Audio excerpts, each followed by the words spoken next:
How's it going, everyone? Welcome back to the next installment of our conversation and discussion of the most upvoted posts and comments in our industry. Today we're going to be tackling very different topics. As you can see by my background, I am once again traveling, doing some work on site, doing some commissioning work, programming a variety of different systems on Rockwell, Omron this week, on ignition, as well as red zone. So a lot of very interesting exposure. Of course, happy to chat a little bit in private without revealing any customer information. So if you want to reach out, if you want to have a conversation about industrial automation and or manufacturing, don't hesitate to reach out to me by either leaving me a comment or reaching out on LinkedIn. Without any further delay, let's take a look at some of the most upvoted posts that we have this week. And the first one comes from the username 98, the Claren98. And the user says, PoE powered point IO, bad idea, question mark. We do have an image of the contraption, which is the point IO powered over Ethernet. I'm an IT network administrator learning PLCs after I fixed our OT network for our automation engineer. I figured out I could PoE power a point IO with a Tycoon Systems 90-watt PoE splitter set to 24 volts. Before I actually hook this up to my PLC as remote IO, any reasons why this wouldn't work? I'm trying to consume alarm outputs and remotely press the reset button on a Century refrigeration compressor skid remotely from a 5069L320ER. This is the current state, waiting for a PLC to connect. My switch reports it's using 4.6 watts. So the first impression that I have is, of course, this is possible. You can connect a point IO as shown in the image over power over Ethernet. And for those who are not familiar, what you will typically find is an RJ45 connected cable that you can buy normally in bulk, you can buy on a spool, but it normally carries 8 different conductors. There's going to be 4 twisted pairs. Again, there's going to be different ratings depending on the CAT category of the cable. For the purposes of power over Ethernet, one of the pairs is going to carry 48 volts. And typically what you will find, the power over Ethernet hardware is going to allow you to connect a device in the field by running a single cable. So this is extremely practical when you have camera systems, for example. So if you're going to install cameras in different areas of the building, you run a single cable to the camera and you're pretty much done. In other instances, if you have, again, in this case, IO, you need to run power and you need to run the Ethernet communication cable, which complicates things. Now, of course, there's some caveats and gotchas when it comes to using power over Ethernet. As he mentioned, there is a rating that he took, which was 4.6 watts. Generally speaking, the conductors that you will find inside of an RJ45 or Ethernet cable aren't going to be able to carry a ton of load, which usually means that you will have a switch that is going to be rated for power over Ethernet, and every single port is only going to have one single device. As I've mentioned, very applicable in vision systems or cameras, very applicable in access points, for example. So if you have a large area to cover with Wi-Fi access, it is common to have power over Ethernet access points. It is something that is present in our industry. I have encountered examples of power over Ethernet when you have highly distributed devices, but also when you have a constraint on the number of conductors that you can carry in any given medium. And usually, as I mentioned earlier, that's going to be slip rings that allow you to pass current through. So if you have applications where you have motion that will constantly rotate, for example, so you can only send so many conductors, and typically it would be your Ethernet and then your power. And of course, on the other side, you generally can split it back out, but you can leave it on that same single RJ45 or Ethernet based conductor. It is also very often used in applications in oil and gas where you have very small types of controllers. You typically have 1 or 2 devices attached to them, and thus having the controller be a single point of failure without any other hardware makes it a little bit easier to wire in the field. Now, my general comment when it comes to point I/O, when it comes to general plant hardware, unless I'm missing something, it should not be a heavy constraint to be able to run 24 volts along the wire for this specific application. So what he has described is that, let's see here, I could PoE power a point I/O with a Tycoon Systems splitter set to 24 volts. Again, that's obvious that it can be sent over that wire. I'm trying to consume alarm outputs and remotely press the reset button on a Sentry refrigeration compressor skid remotely from 5069 L320ER. So my first question would be, obviously this is fine, 5069 controller is compatible with point I/O. Does the refrigeration compressor skid not have any voltage available for the point I/O? Again, you can power or you can step down the voltage if it's 110, if it's 220, with a very inexpensive field device mounted hopefully next to this compression system or inside of this compression system. The point I/O module, regardless, would typically need an enclosure, so you will be already adding this either to a panel or you will be building a system that contains this hardware in which you could also land the power supply. So to me, this is a really strange question. And again, with someone that's in IT, obviously these devices are a lot more common. It seems to be that we are reinventing the wheel a little bit. And if you truly wanted power over Ethernet I/O, there are solutions on the market that provide this capability. So one example, I have played around very recently with the Opto 22 Groove Rio, the new model. It provides the ability to power the device with power over Ethernet. Not only that, you can also consume the tags and the remote I/O points from that device into an Allen Bradley PLC. So there's really no need to create this type of a, I would say, Frankenstein monster, in this honest opinion, to solve this problem, as it has already been solved with perhaps a different piece of hardware. Hi, my name is Vladimir Romanov. I am the founder of Joltek as well as Solus PLC. With a background in electrical engineering and MBA and over a decade of experience leading projects in manufacturing and industrial automation, I help engineers, managers, and manufacturers make smarter technical and business decisions, modernize their operations, and build stronger careers. If you're serious about manufacturing, automation, and staying ahead in the industry, subscribe and join the community. We've got a very interesting second question.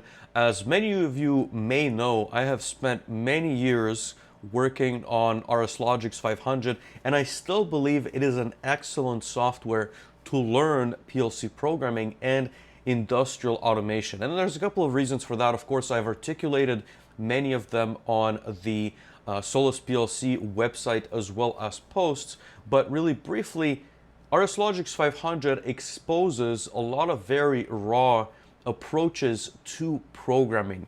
Not everything is typed. You need to understand registers very well. You need to understand addressing very well. You can very easily fault out not only your program, but the hardware, as there are no safety limits out of the box. Therefore, it is an excellent tool to get into our industry and learn how things are still done, but have been done for multiple decades before we got the more modern IDEs from a variety of different vendors. But in any case, this user by the name of Involuntary M says, route your PEG suggestions and thoughts. Currently at a trade school and finished a motors class, and following that a PLC course. Fell in love with the concept more than with the traditional electrician work we've been studying and doing for the last few months. Feels more mentally challenging. Decided to take some advanced PLC courses to continue to get more firm grasp on things, to eventually work in said field. Might sound like a dumb question to ask, but what's going down this route be something you'd suggest to someone or your past self over a more traditional commercial electrician route? Now, this is a good question, and I've actually answered and gave my opinions as to would I go into this industry with the knowledge and experience that I have now of over 12 years. So there's a couple of thoughts, and you can read my comment on Reddit. The short answer is no, I would not. I'm not going to spoil the read. If you go on Reddit and you find my username, or if you want to reach out to me and have a conversation about that, feel free to do that as well. But what do I recommend this individual? So again, you basically have two choices. You can become a residential electrician, or usually you could pursue the PLC programming but become more of an industrial technician, if you will, or automation tech, depending on the title, of course, of the job that you land. So I have a couple of thoughts.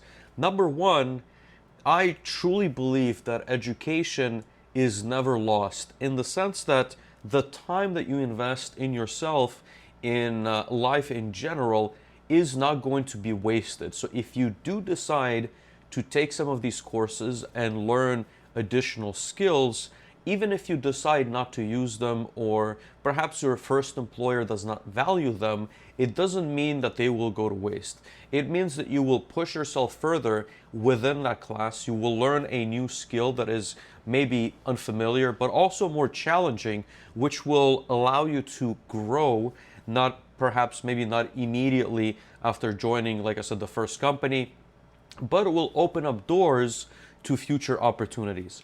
What I will generally recommend is that if you're learning electrical systems, make sure that you learn foundations before moving on to anything else. What I often see is that people get excited by all the different features of control systems that are a lot more advanced, and that would be, for example, sequencers, that could be your PNIDs, it could be your motion control, it could be safety systems, and they could be great puzzles, and you will get there. That being said, if you don't master the fundamentals, what you will very quickly realize is that in the field, in actual control systems, 90% of the time you are dealing with XICs, you're dealing with XIOs, you're dealing with sometimes more sophisticated Boolean logic, but ultimately you need to learn how to read not only ladder logic, right? So ladder logic is just syntactic sugar when it comes to software development, but you need to learn the approach to ladder gates. You need to learn how to approach reading electrical diagrams. You need to learn the fundamental skills of being able to go inside of a panel and understand what is tied into it. You need to be able to learn how to read documentation, how to extract data sheets, how to work with parameters. You need to learn the basics of control systems. You need to understand feedback loop principles. You need to be able to program. Like I said, focus on learning XICs, XIOs, OTEs. Learn how the image, as I've mentioned a little bit earlier, is RSLogix 500. Very important to understand different data types. Basic instructions like moving the registers around, overriding different registers, understanding what happens when you latch and unlatch different bits, but at the same time implement an OTE. Understand what happens when the PLC scans the programs regardless of the language of choice, and thus master the fundamentals before moving to anything else. And so what I would recommend, to take a step back, if you are studying in a program that is offering different courses, again, and this is just my opinion, pick the most difficult courses you can find to challenge yourself, because you will learn things that may not apply in your first job, but that will push you to understand systems at a deeper level.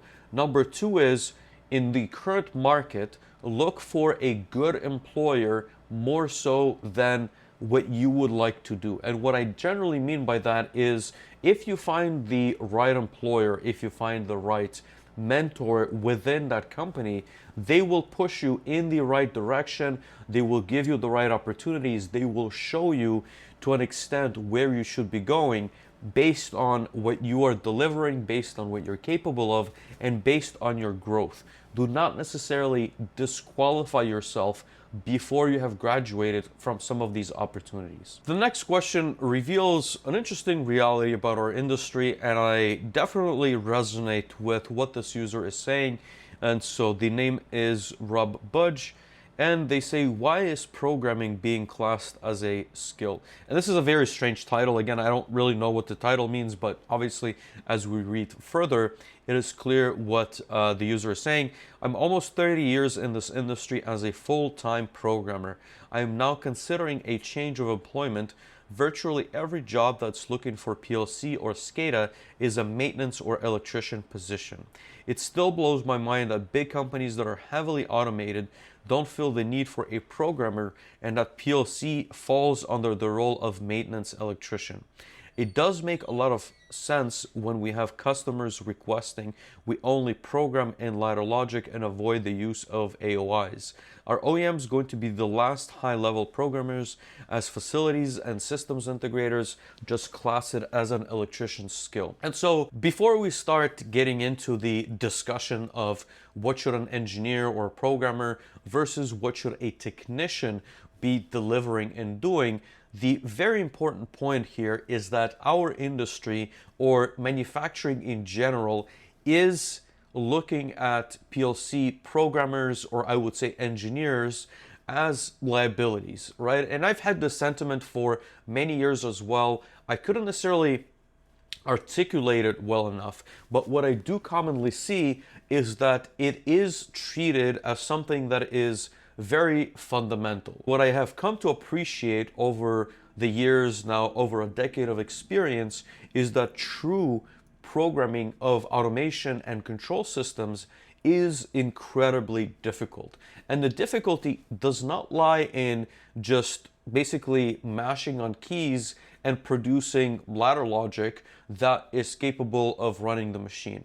The difficulty comes from creating equipment that is structured in a way that is reliable, that is maintainable, and that is expandable and connectable. What I mean by all those acronyms or words, or if you will, from our industry, is that building true control systems that work for the high-end manufacturers is very difficult. It is very easy nowadays, through the aid of AI perhaps, to slap some ladder logic together and create a spaghetti monster, if you will, of logic that will work. It is relatively, I would say, simple to take a small skid with a good enough narrative on how it needs to function and put something general together, and it will run.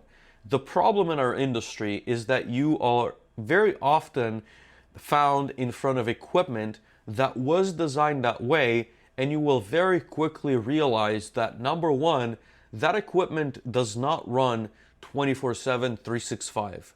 That equipment is very difficult to troubleshoot, and when you start going into that program, there's going to be tags from the program scope going to the global scope. There's going to be messages passed to other areas. Very difficult to troubleshoot. Very few rungs are documented. It is very difficult to decipher what the original programmer was thinking, but it's also very difficult to augment that specific control system. The reality and the nature of our work is that inevitably in 1, 3, 5, 10 years, someone will need to make changes to that system. And it's not only replacing the control system, it could be adding a second component, it could be modifying to meet a different need of the manufacturer, therefore creating something that is thoughtful for the next person is very difficult. And I do share the sentiment that there are a lot of manufacturers that simply don't understand the craft and don't understand the skill and are ultimately paying the price that someone is going to be charging quite a bit more to build out that software. Now, I have very rarely seen technicians and maintenance personnel that will design programs from scratch. They will make modifications, don't get me wrong. They will go online and some of them will troubleshoot and understand the skills that engineers typically have, but it is very rare for them to carry out larger projects. They're very much so focused on small system troubleshooting. They will execute certain tasks. And of course, there are going to be exceptions, but I would say that those exceptions are incredibly rare. And what normally is going to happen is the facility that neglects the control systems will ultimately pay the price because of the technical debt it is going to incur by not having that key person support and help the plant over the long run. So again, my general sentiment is I understand where he's coming from. I have experienced the same. I believe that there are companies that truly understand the need for highly skilled programmers, PLC developers, whatever you want to call them, at their manufacturing plants, but many simply disregard that skill. And I believe that many of them are paying the price. If you show up to a variety of different facilities today, you will find that they have a ton of listings on the technician and maintenance side. But once you start asking questions, you will very quickly realize that the plant is in a very poor state of affairs. The next question is a very fun one. For those that haven't talked to me on one-on-one may not know that there was a time where I was going down the path of purchasing my own manufacturing factory. I am a big, or I guess I am very fond of our industry. I believe that things can be made better. I would love to one day own my own factory so that I could automate in the way that I would like. And of course, this question is going to be extremely topical. So it comes from the username Senior Guide 2110. And they say, if you had to build a factory tomorrow, I saw a similar question was asked, and I know it's highly dependent on situation, but if you had to build a factory tomorrow, what controller brand are you going to use? After a little time in this job, I think I'm picking Automation Direct, but I'm curious to hear from others. Like I said, very interesting question, and I'm going to maybe pick two paths, right? So I'm going to answer this in two distinct ways, and I'm going to define the variables for both of them. So if I was building a factory tomorrow, as I have mentioned, I probably would be acquiring a small manufacturer and then coming in with the intent to automate said facility beyond what it currently is doing. I had looked at a few factories within the purchase price of 10 to 20 to 30 million dollars, and ultimately all of them lack automation. Therefore, there is an opportunity to come in, revamp what they are doing, and of course create some automated systems to make the sales or productivity of the plant better. Now, I haven't pulled the trigger on any of those opportunities. Like I said, some of them went into due diligence and other things were discovered. A business, even a manufacturing business, is not purely based on automation. There's of course a lot of different variables that go into this. But the first question, what would I be using in terms of control systems to automate that facility? Now, my personal experience has been on Rockwell, has been on Siemens. I know Phoenix Contact, Opto 22, Omron at this point fairly well. I know CODESYS. So I'm comfortable in a variety of different control systems. Obviously, I have not experienced all of them. I know that there's the existence of even FANUC PLCs. There's going to be a lot of other flavors of controllers that could be cheaper, could potentially be better. Now, the question is, I have a very, let's call it small facility, all things considered. I'm looking to automate the production. So what am I going to choose on the plant floor? It's probably going to be conveyors. There's probably going to be a lot of signals passed between equipment. So if it's CNC machines, if it's deburring machines, if it's a food production facility, there's probably small machines that are all standalone with either controllers or PLCs or PCBs even, right? So printed circuit boards that are executing some kind of a control system type of a sequence. So the question is, what would I implement to tie all of that together? Number one, I would absolutely be implementing a SCADA, which allows me to understand the overall functionality of the plant floor. And thus, I would be choosing ignition by Inductive Automation as the platform of choice because it allows me to connect to a broad spectrum of different devices. It also allows me to build pages in the web that are very inexpensive, I would say, all things considered. Therefore, I would be deploying a server, which once again would serve for other purposes. Number two, because it's a relatively small facility, I would be strongly looking at CODESYS as the software of choice. And the reason for that, of course, is number one, it's inexpensive. Number two, it's easy to work with. And number three, it is relatively intuitive when it comes to developing some of these smaller systems, as there wouldn't be requirements of process controls and very complicated motion controls. Therefore, I think CODESYS would definitely fit very well there. Now, CODESYS can be deployed on a variety of platforms. So of course, the next question becomes, which hardware manufacturer would I be working with? This is where there's a lot of different opportunities, and obviously we can choose WAGO, we can choose Opto 22, we can start choosing PLCnext. And so now we start to think about who is the supplier of said hardware. And this is where the more difficult conversation becomes as to who do we want to prioritize for our facility. So number one, I would prefer to be as hardware agnostic as I possibly can because I have witnessed the shortages of hardware for a variety of different vendors. Therefore, I believe by choosing CODESYS, it actually opens up the door for me to select any one of those vendors. Would I select one over the other? And if so, which criteria would I use? Number one,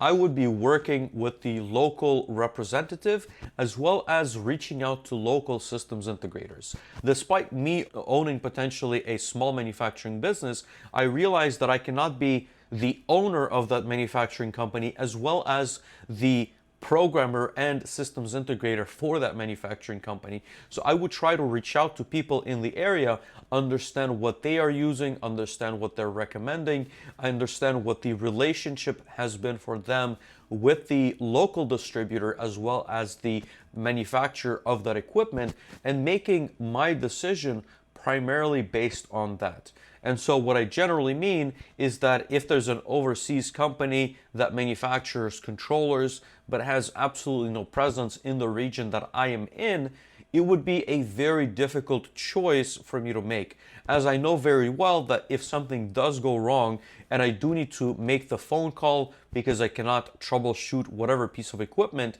it is going to take a little bit of time before it gets resolved, and obviously the lost production would be fairly significant. I would also be looking at components that are more cyber secure because I would be establishing the IT, so to speak, connection to the OT side relatively quickly for the reasons that I have mentioned before, and I want to make sure that it is done correctly. So I would be prioritizing OT and IT infrastructure very early. So I would be talking to the OEMs that understand those principles and bridge the gap across the entire ISA stack. Now the second answer, and if I were working with a manufacturer that brings me in to decide on a new direction, if I'm talking, for example, to the C-suite, if I'm talking to the VP of engineering or VP of operations, that is a completely different question. Which platform are we going to choose for our facility? It could be a multi-million-dollar plant, it could be a multi-billion-dollar company with multiple sites that will be affected by this choice. So of course, my decision is going to be very different depending on going that route versus my own $20 million factory. And so in this instance, I would be very reluctant not to choose the top players in the industry for a number of reasons. We have the Rockwell, we have the Siemens.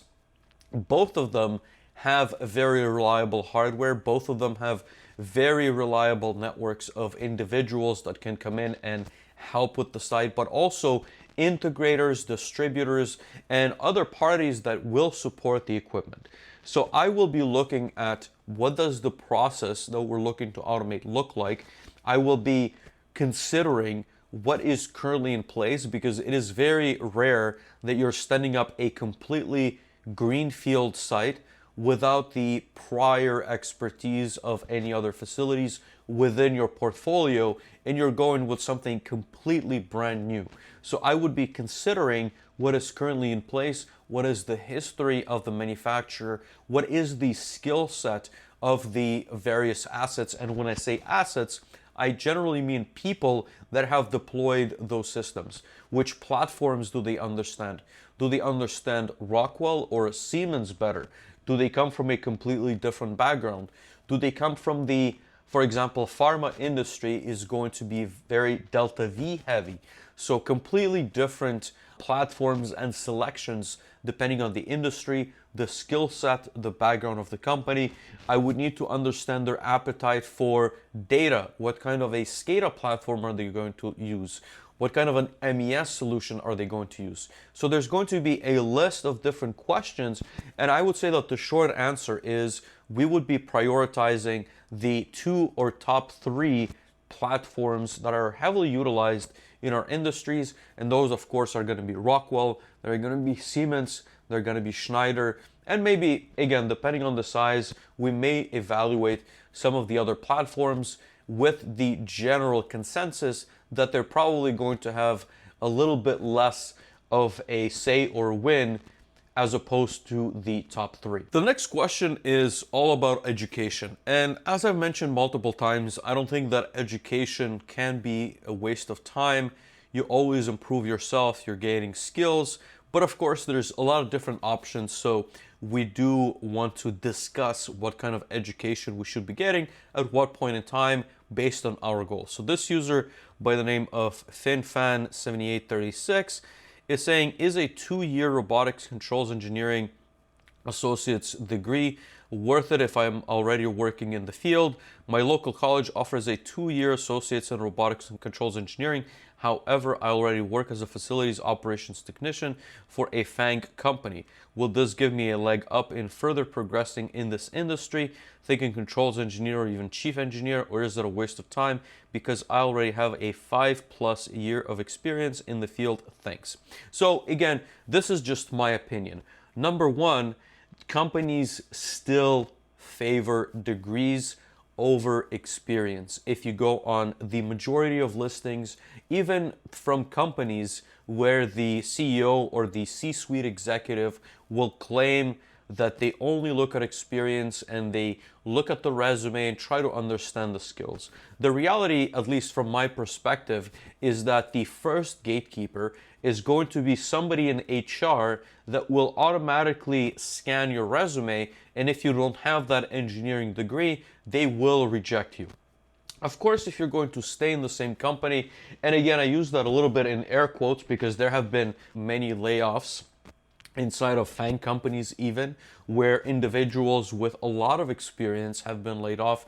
And I would anticipate there still will be a lot of turmoil as a result of AI and data centers, and of course, just general booms and busts, I would say, of the markets. So with that in mind, I would definitely recommend continuing to educate yourself if you have the opportunity, if you have the desire, as well as the time to invest. I would be looking at a full engineering degree. I know that the associates may seem interesting. I do believe that those degrees carry a little bit less weight, and of course the engineering degree could be a little bit longer, but if you're willing to commit to the profession and the direction, I do recommend an engineering degree. And there's going to be engineering degrees of different flavors. There's online schools, there's in-person schools. How much do you value all of that? Of course, boils down to personal preference and your general life, I would say, as many of us are extremely busy, whether that's with kids, whether that's with hobbies, and you cannot simply have everything. You do need to pick and choose. But I do believe that an engineering degree will give you a leg up in this specific opportunity, probably within your company as well, but ultimately help you advance your skill and hopefully learn something new that you can bring to your employer, and thus demonstrate not only a willingness to learn, but also the fact that you're able to provide value in new ways that you previously could not. We've got a last question, a very interesting, maybe slightly technical nature, but I do enjoy this conversation as well, because I have been developing HMIs or UIs, if you will, or UX for many years. And those that don't know, I do want to tell maybe a brief story. So before I joined Kraft Heinz, this was back in 2017, there was a period of time when I was building a lot of iOS applications. And at the time, the Swift language was basically it was the language released in addition to Objective-C to develop iPhone apps, was new. And therefore, a lot of features were still in relatively, I would say, rough shape. And so a lot of them were borrowed from the Android side. And I still remember that despite coding in Swift, I would be using Google's best practices for designing UI and UX on different screens, even within the iOS or iPhone ecosystem.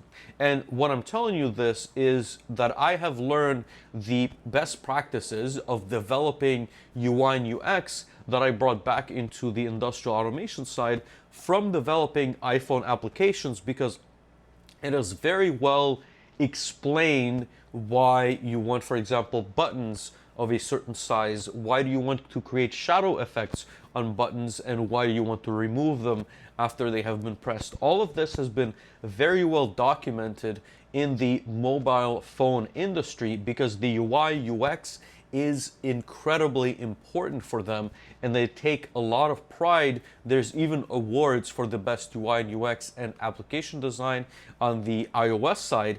Therefore, I highly recommend those who are doing a lot of HMI development in the industrial automation space to go and look at some of those specs.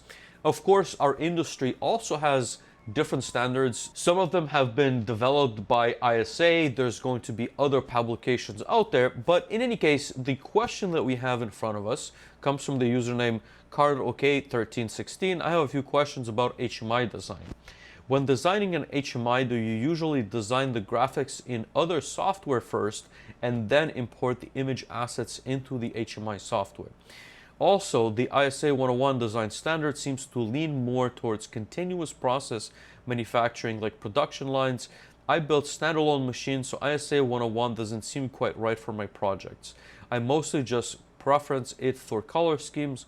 What do you think? So as I mentioned, I do have a lot of opinions on the side. So let's answer the questions one at a time. So number one, importing graphics, usually in my experience with a variety of different platforms, tends to lean towards poorer performance. And the reason for that is, of course, it depends on the format of the graphic, but it doesn't scale very well.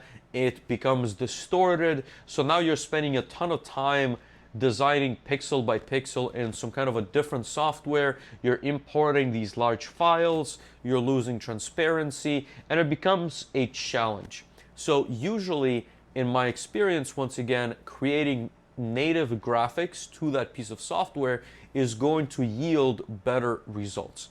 Of course, the general answer is it depends. So if you need to import a graphic that comes from a drawing, I'm not a huge fan of those, but they can work in certain applications.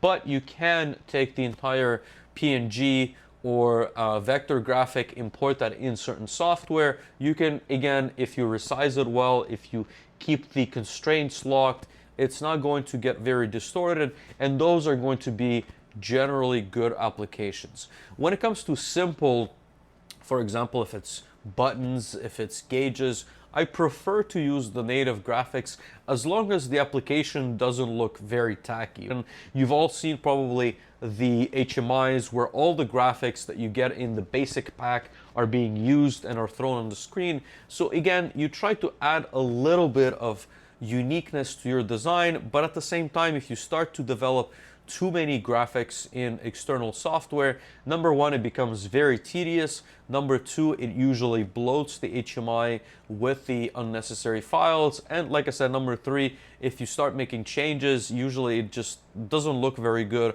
once the graphics start to get distorted. And the second question is around the ISA 101. So again, for those that don't know, ISA 101 is basically high performance HMIs. And who said that they are high performance? Of course, ISA assembled a number of individuals who are technical in the field, who understand the requirements of HMI design and SCADA design, have been in the field for many years. You can probably look up who were the authors of this specific standard. That being said, it is still a standard that is not enforced in our industry. And what that generally means is that you can adopt the standard to the degree of your choosing. You may select certain elements that you enjoy from that standard, and you make that a standard of your design or your company or organization. And you may look at other elements of the same standard and simply decide that they are not applicable for your specific use case. And I personally, again, I like some of the elements of ISA 101, and I don't like the elements of some of the components of ISA 101. And I'm not going to get into all of the details and nuances as to why, but some of that does relate because it is more process industry leaning as opposed to discrete process, for example. So if you're building something for a specific machine, you're not as concerned with the piping and the gauges of level and, for example, the pumps, right? So you're not displaying those same PNID loops. So of course you need to adapt the HMI requirements to your specific use case. So it is perfectly fine to ignore some of the sections and then enjoy applying some of the other ones to your specific design. There is absolutely no issue with that, at least on my side. And I would encourage you to do the same. I would encourage you, again, within some constraints, develop some of your own preferences and standards. I think that exceptionally well-designed HMIs are not going to be fully restricted by a standard. They will have a personal touch. And in some of the cases, I don't want to see in many cases, in some of the cases, the manufacturer that receives that piece of equipment, if it is well designed, will appreciate the UI and UX, and of course the extra effort and time that went into that specific design.